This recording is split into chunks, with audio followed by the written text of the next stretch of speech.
So the way I have my timer set up, we've got a 5-second transition in between each exercise. The workout today is technically going to be 17 minutes and 25 seconds, but it just gives us a chance to go from one movement to the next without feeling super rushed. And then if or when you try this on your own, you can just go ahead and kind of power through 30 seconds for each one. So what I'm going to do is I'm going to demonstrate each of the exercises first, just so you kind of know what you're in for, and then we'll go through and we'll get started. So because I'll be sitting further away from the camera, I'm not going to see if you're asking any questions, so if questions pop up, please feel free to type them away in the comments, and once we're done getting sweaty and working our cores, I'll come over and take a quick peek, and after the demonstrations I'll come and check too, just to make sure that everybody is all on the same page. So, first exercise that we're going to start with is called a dead bug. Now, dead bugs are great if you have been hanging out with me online for a little while and you've done heel drops. These will look kind of familiar, but dead bugs kick things up just a bit of a notch. So, I'm going to come back on my mat here, lay down. Sorry, my kitty's like right in the way on YouTube here. So, we lay on our back, feet up in a tabletop position. I'm keeping my belly button drawn down to the mat behind. Now I'm bringing my arms straight up in the air. So I'm going to take a big breath in and not be shy. Let my belly rise up with air as I inhale. And then on the exhale, I'm going to lower one arm and the opposite foot towards the ground and draw my belly button down at the same time. So inhale, come back up. And exhale, lower on the other side. So this is a dead bug, and we're just going to go back and forth.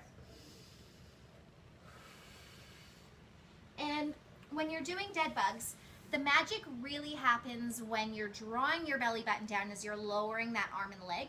So often I see people doing things like flutter kicks when they've got their legs in the air and doing things like that, but they're pushing their tummies out. So we're missing getting into those deep lower abdominals. So really, really important to pull those abs back as you lower that arm and leg. So once we've done 30 seconds of dead bugs, then we're going to go into 30 seconds of triangle planks. And I'm just going to push my kitty out of the way. Sorry, you guys on Facebook can't see her, but she's just in the way. So now I'm going to come into a forearm plank position.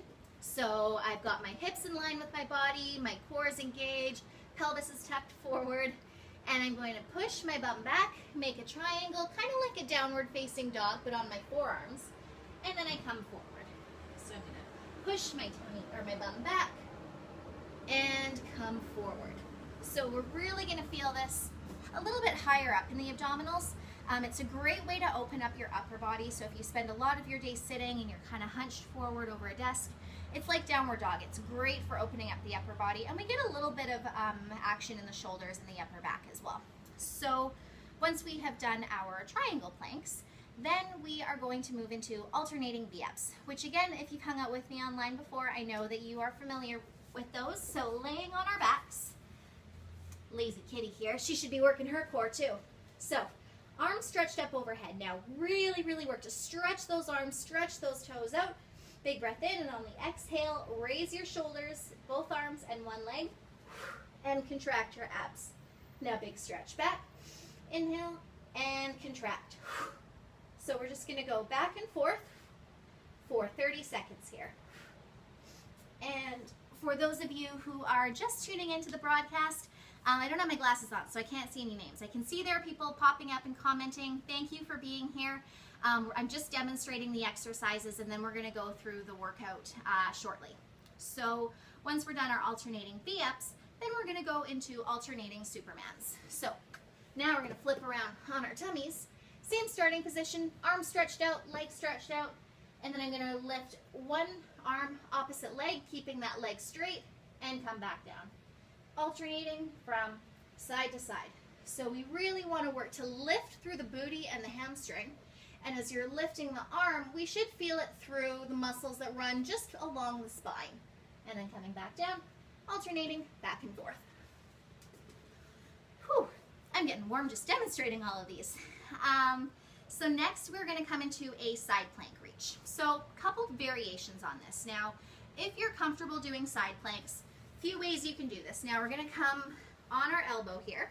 You can either stack your feet kind of right on top of one another. I'm not sure if those of you watching on Facebook can see, but like one foot is just lying on top of the other. And I'm going to lift my hips. Now, If that feels challenging, you can take that top foot and put it on the ground in front. So now you're on 2 feet. And if that still feels super tough, bend your knees and just reach up like this. I'm going to have 1 foot in front, and then I'm going to reach my arm up, and then I'm going to curl around, give myself a big bear hug, look back behind me, and then reach up. Look up to the sky. Curl around, give myself a big bear hug, and reach up. So we'll do that for 30 seconds on one side and then 30 seconds on the other side. 2 more exercises to go, and then we get started. I might have to pull my fan in here. It's like 35 degrees in my apartment. Feels like a furnace.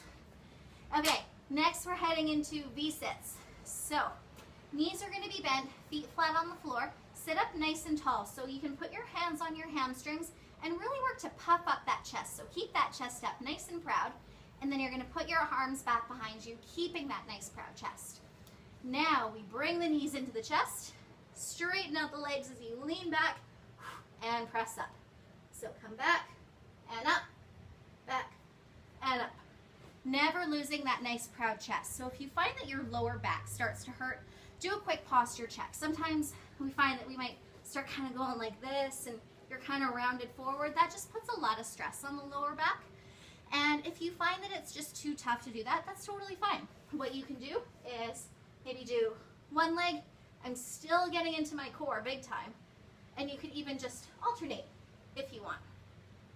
So even though some of these exercises seem challenging and you might try them and be like, what the hell am I doing?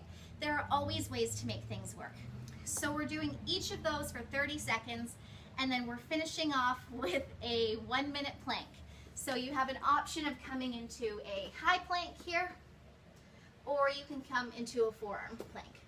And we're going to hang out for 1 awesome minute.